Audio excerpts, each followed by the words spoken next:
Olá, nós estamos aqui na sede do Instituto Nicarágua Brasilândia, com Gilda Moura e Paulo Luz. Nós vamos começar uma série de diálogos sobre a temática extraterrestre. Qual é o nosso objetivo? O que nos move aqui hoje? Nós queremos conversar sobre a temática extraterrestre, falar sobre as distinções entre contactados e abduzidos, sobre o fenômeno em si da abdução, sobre a casuística que envolve as aparições de OVNIs e, enfim, nós queremos ir mais além, falar com um pouco mais de profundidade, apresentar uma outra perspectiva sobre o fenômeno extraterrestre. E temos então como convidados a Gilda e o Paulo. Gilda, você é considerada uma grande autoridade em abdução. Né? Ao longo dos anos, no Brasil especificamente, você é uma referência, não só no Brasil, uma referência mundial nesse aspecto. E eu gostaria que você nos explicasse um pouco, depois eu passo a palavra ao Paulo também, que a gente, vamos abrir hoje esse diálogo. Como é que você chegou ao estudo da fenomenologia ligada a extraterrestres? Como é que foi essa trajetória? Bom, eu aí queria só fazer uma pequena distinção, tá? Eu não chamo fenomenologia extraterrestre, porque na verdade a gente pode até ter a hipótese de extraterrestre, mas na verdade chamamos alienígena, porque nós não sabemos o que é. Né? O estudo dessa casuística que estaria envolvendo tudo que nós chamamos de extraterrestre, ou extra nossa cultura, como dizia Paulo Sérgio. Extraterrestre não no sentido de extraplanetário, mas no sentido de extra a nossa cultura. Aí nesse sentido, acho que extraterrestre cabe um pouquinho melhor. De qualquer maneira, como é que eu chego lá? Eu começo pela parte de estudos paranormalidade. Eu, desde pequena, sempre tive uma atração muito grande por tudo aquilo que não é explicado, tudo aquilo que eu via e não entendia. Né? Então, desde garota, eu começo a procurar entender e assistir mesmo os cursos de hipnose, de parapsicologia, do Frei Boaventura, do Padre Quevedo, que eu estudava no Colégio Católico, e era toda essa visão que eu começo a me interessar. Né? Depois que eu cresço, já psicóloga, tentando entender um pouquinho mais os estados alterados da consciência, eu começo a receber pessoas com muito fenômeno extraordinário. Hoje em dia chamamos fenômeno anômalo, na clínica. Tá? E por causa disso, eu começo a me interessar um pouquinho mais por toda essa área, até dentro da parte científica, porque eu tinha acabado de me formar em psicóloga. Né?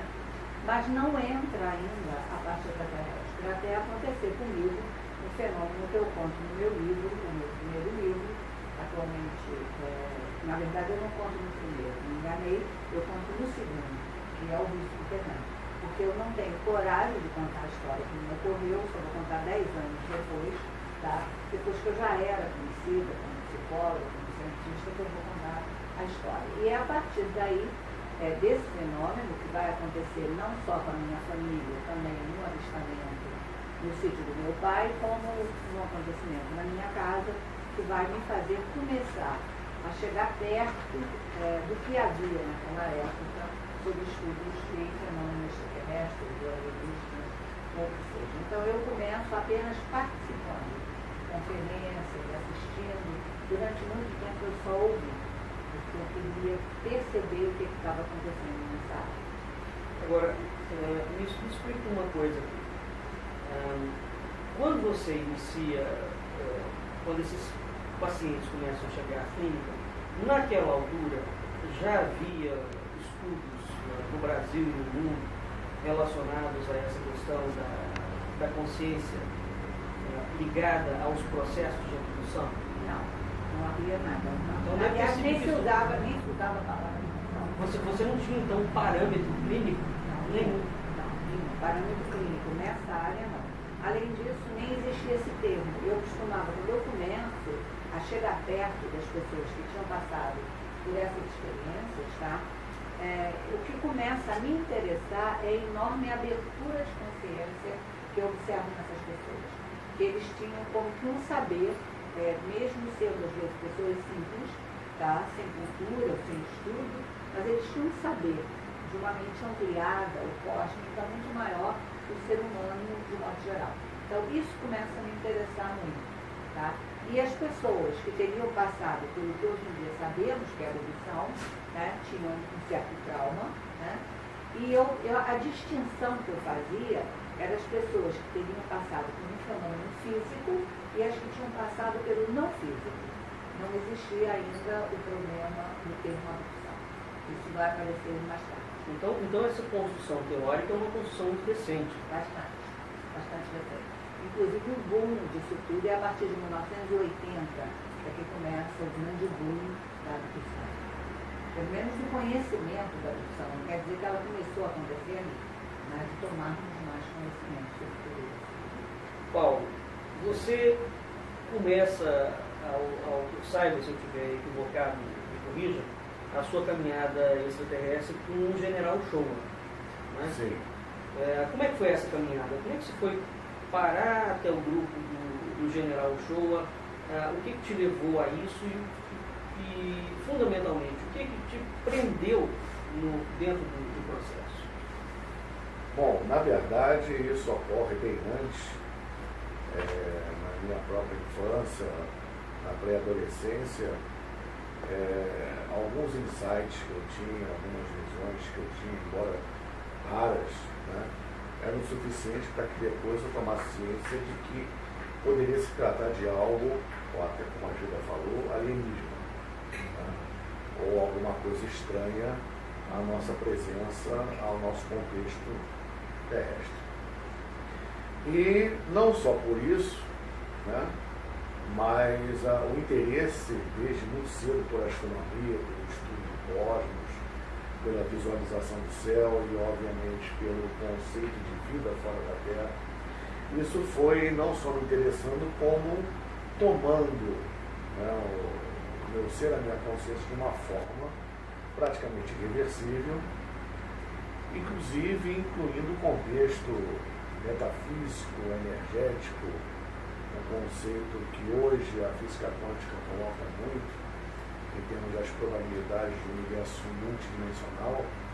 Isso para mim na adolescência era muito claro, não me causava estranheza. E obviamente procurei saber o que existia de concreto em termos não só de publicação, mas de exposição, de pesquisa em cima disso.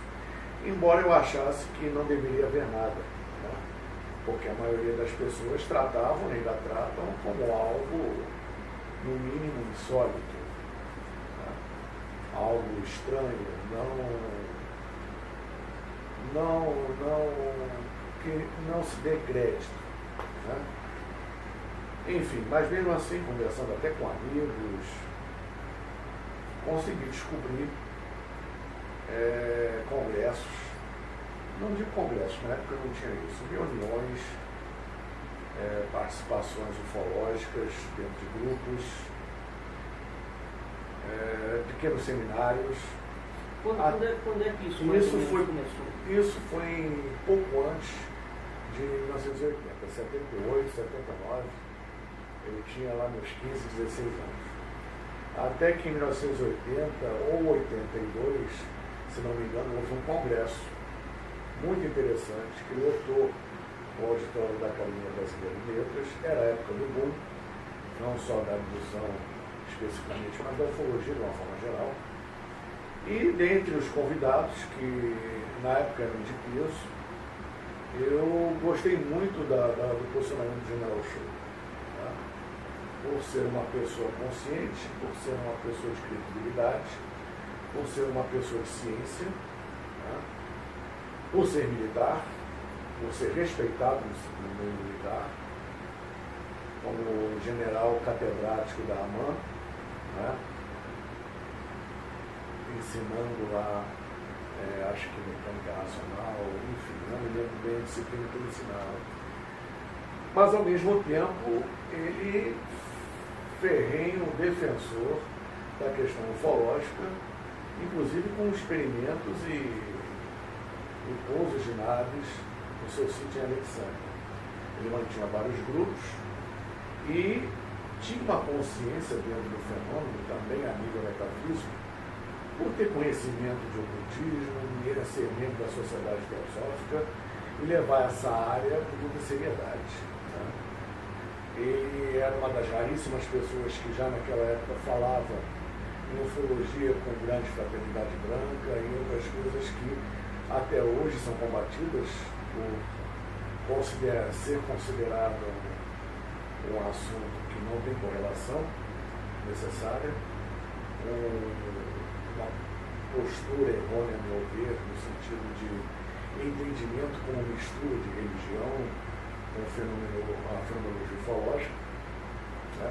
Como é que o general... E eu trilhei justamente esse caminho dentro da objetividade que ele tinha, não só na parte científica, mas conjugando essa parte científica, casuística ufológica, com uma ufologia que hoje é considerada avançada, pelo menos é o termo que se usa hoje, né?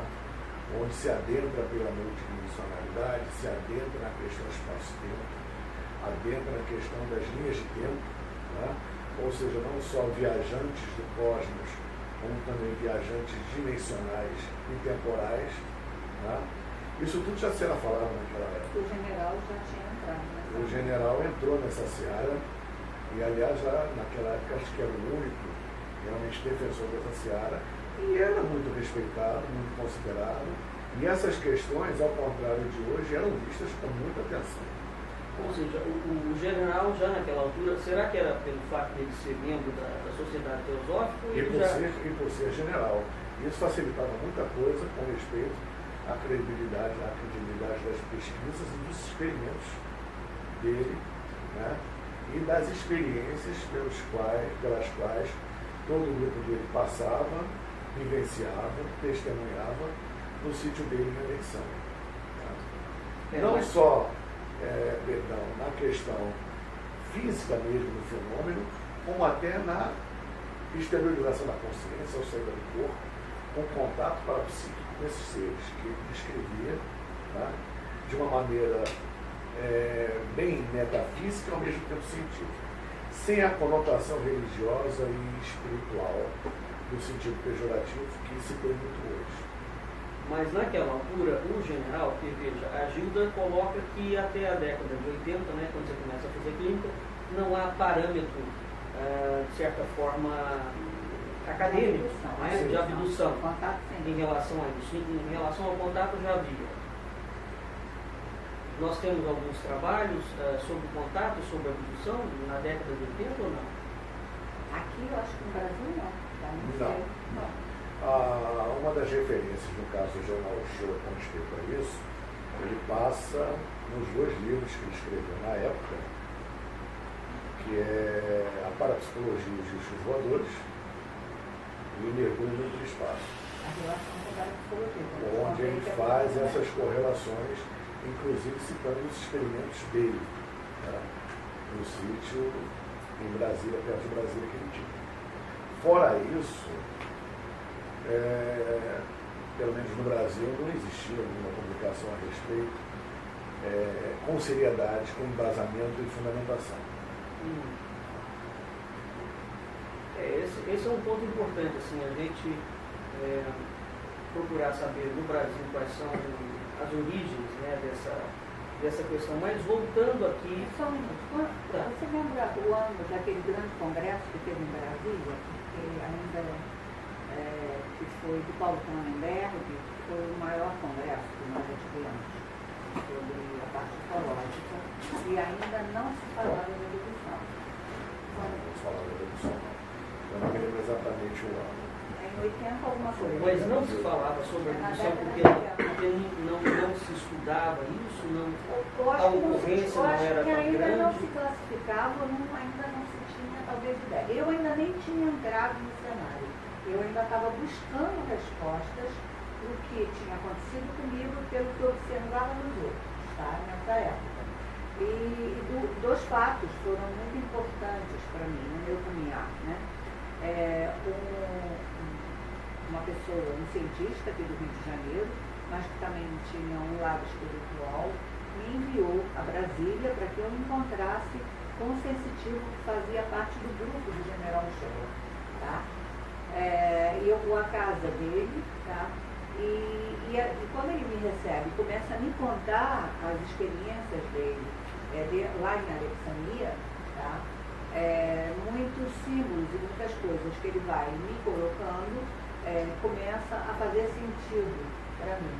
E é onde eu começo, pela primeira vez, a ter contato, a ver fenômenos acontecendo dentro da casa, né? Fenômeno de luzes ou de gravação em lâmpadas e muitas coisas que ocorriam nessa época no grupo que participava com o General Shoa lá na Fazenda Alexandria. E o segundo marco vai ser exatamente esse grande congresso, em que de abolição ainda não se falava, era muito em cima do contato e o que seria tudo isso, né? Mas que ainda vem o Heine, que está presente, ainda vem grandes nomes nesse congresso que foi bastante importante, né? Mas que eu vou assistir uma pequena palestra que o Fábio Serpa, onde eu conheci, investigador argentino, me leva para assistir de um rapaz que teria ido para a Chapada, tá, com um grupo, e lá na Chapada eles tinham passado por experiências muito fortes, tinham ficado até um pouco fora deles, e no retorno eles são recebidos pela filosofia, tá? E a partir daí eles vão ter contato com alguma outra ordem interna muito mais fechada e que vai fazer um pouco dessa correlação com a parte dos fenômenos que estariam acontecendo e todas essas teorias ou crenças ou conhecimentos mais antigos, os mais ancestrais. Até aí era só o que tínhamos, ou estudos da consciência que já existiriam nos Estados Unidos. Mas, Paulo, voltando à questão sua com o General Shoa, a hipótese extraterrestre era alguma coisa que era admitida dentro da sociedade filosófica ou não? Isso depende muito da sociedade filosófica como um todo, como sociedade secreta, que há exemplos de outras, ela não estimula, não lida com esse tema diretamente, não estimula, não exorta o estudo disso, ela se mantém ali. Mesmo que a Blavatsky falasse... Mesmo que a Blavatsky tenha, obviamente, mencionado essa questão. Né? Mas evita-se esse tipo de comentário. Agora, cada membro, tendo as suas próprias experiências e convicto do que está ocorrendo, não existe nenhum movimento que restrinja o membro a justamente estudar, participar, obviamente, dessas pesquisas e ter suas próprias experiências. Inclusive a própria lei da filosofia. Nada impede. Agora, a sociedade como um todo, como qualquer sociedade secreta, ela fica isenta de qualquer comentário ou qualquer trabalho específico dessa área. É importante, Gilda, você como contatado numa época que não tinha parâmetro, né? E a Gilda, como profissional, também numa época que não tinha parâmetro. Como é que vocês lidaram com essa questão? Você, Paulo, teve contato, teve experiências, você vem relatando isso ao longo de vários simpósios, encontros e congressos de ufologia. Como é que você lidou com o fato? Quem você procurou na época ou não procurou ninguém? Você lidou com a questão sozinho? Não procurei ninguém. Quando eu fiz a viagem à Chapada, fiz o primeiro acampamento, dos 4 que eu fiz, a fenomenologia ocorreu nas 4 ocasiões, mas a mais forte. O marcante foi na primeira viagem. E já como ufólogo, ou estudioso de ufologia, melhor dizendo, né, eu já tinha ciência que era um local especial que poderiam ocorrer fenômenos. Não só pela tradição local, oral, mas pelo que já havia sido pesquisado naquela região. Né? E o conhecimento que normalmente eu tinha já de pesquisa ufológica, etc. Mas, ao se deparar com o fenômeno, obviamente isso tudo, ou grande parte disso, esvai. Né? Porque a preparação para um ambiente desse exige, né, um condicionamento físico e mental, né, pela própria energia da região, que é bastante diferente. Uma região, por exemplo, em que o acúmulo de cristais é tão grande que isso se reflete nos instrumentos de bordo dos aviões. É uma região em que não existe rota de avião. Os aviões não passam por ali normalmente, porque os instrumentos de bordo, volta e meia, são alterados, têm as suas leituras alteradas. Então, nem essa perturbação de rota de avião lá tem. Né? É um local totalmente ermo, com uma vibração de energia realmente diferente. Né? E eu não tive uma preparação própria interior, né, que me foi estimulada interiormente para isso. E após o fenômeno, eu também não procurei ninguém, fiquei na minha, deixei que todo aquele processo se desenvolvesse dentro de mim de uma forma natural. Para você ter uma ideia, com muita relutância e insistência do nosso amigo Petit, que soube, depois de mais de 10 anos da minha experiência na Chapada, ele pediu para expor. Eu fiquei 10 anos com isso, em relação a isso. Inclusive, essa experiência me estimulou muito para fazer o que eu faço hoje. O tipo de atividade, inclusive profissional, que eu exerço hoje. Eu não quis, respondendo mais especificamente a tua pergunta, na época eu não quis misturar aquela experiência, né, que para mim foi tão intensa, né, que palavras não dá para se explicar, com opiniões ou considerações de outras pessoas. Tá? Eu não quis misturar isso. Então aquela experiência foi única. Eu sei o que eu vivi, eu sei o que eu experimentei, estou completamente lúcido, convicto com respeito a isso. Essa experiência ainda hoje repercute em mim, não só pela experiência, mas pela fonte, pela origem dessa experiência, que ainda continua presente. Tá? Eles monitoram por si mesmo. Tá? E eu não vi necessidade de compartilhar isso com ninguém, porque eu não fui estimulado também. Tá? Ou seja, e também o meu propósito lá, quando eu fui, não era descobrir alguma coisa para ter que contar boa nova. Essa boa nova todo mundo sabe. E vale muito da experiência de cada um. Tá? Você só tem a dimensão realmente do fenômeno da coisa quando você passa por ele. Sim. Mas, Gilda, por exemplo, esse tipo de atitude, né, do Paulo, você teve outros pacientes que tiveram essa atitude, ou seja, que passou pela experiência. Que passou pela experiência e lidou com ela sozinho. Eu tive duas posições diferentes do Paulo. Tá? Eu, como ele, fiquei 10 anos sem coragem de contar o que tinha me acontecido. Né? Eu vou escrever um livro 10 anos depois. Nem meus amigos mais chegados sabiam, com exceção de um filho meu. Tá? Então eu tive que lidar de uma certa forma também sozinha, com o que estava me acontecendo.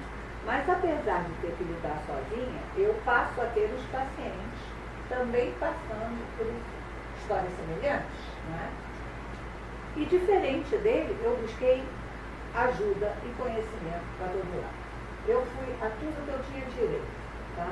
De umbanda, de espiritismo, de teosofia, de tudo de Alice Bailey que eu pude. Eu procurei, na parte psicológica, todos os estudos da consciência. Tá? Vou participar de todos os congressos alternativos dos Estados Unidos.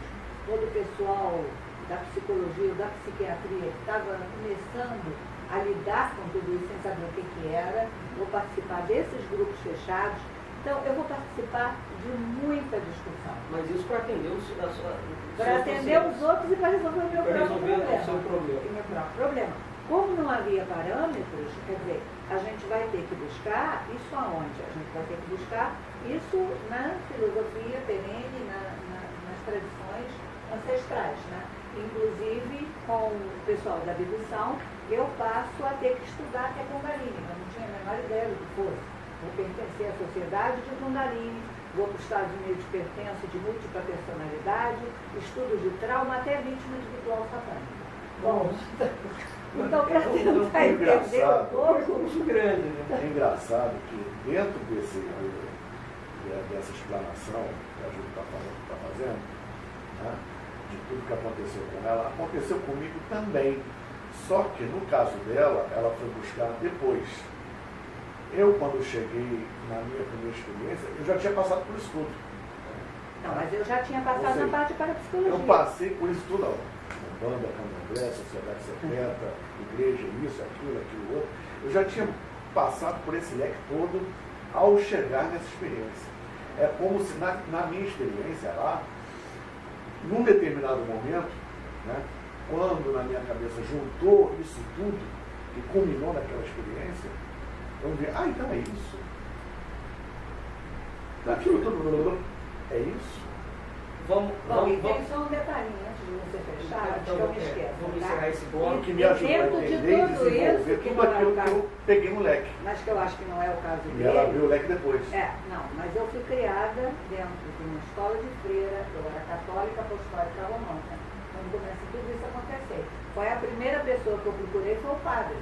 Então tem todo um contexto diferente. Vamos dar um intervalinho e a gente volta daqui a pouco.